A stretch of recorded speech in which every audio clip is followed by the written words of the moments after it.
This is a gentle technique to side bend and offload one side of the lower back if we're getting pain from a compressive movement. So I'm gonna just put my forearm on the wall. So there I'm standing straight up. I'm gonna take maybe a half step outward.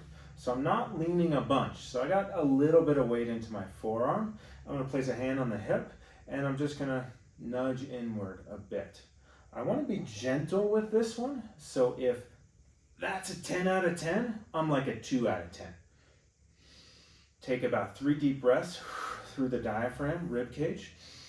That'll help to expand this side.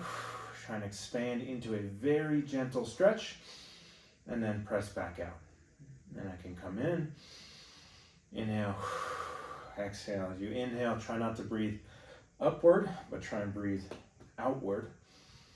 Not just forward, but out to the side as well. Try and expand all the way out and then come back. So again, very gentle, because this one can be easier to overdo it.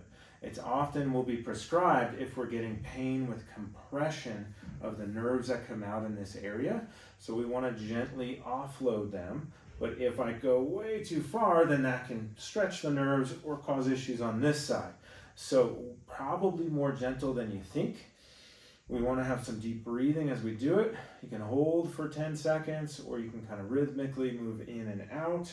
And out here, I'm just coming back to vertical. I'm not pressing into it because that's compression that I want to avoid.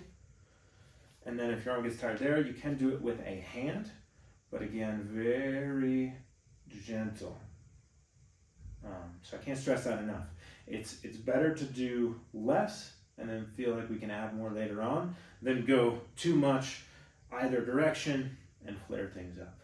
So this is just a side bend, kind of an offloading technique, or sometimes called a shift correction at the wall. Usually try for about a minute, a couple times throughout the day. Typically we're looking for it to reduce symptoms in the low back or nerves of the side that we're opening up.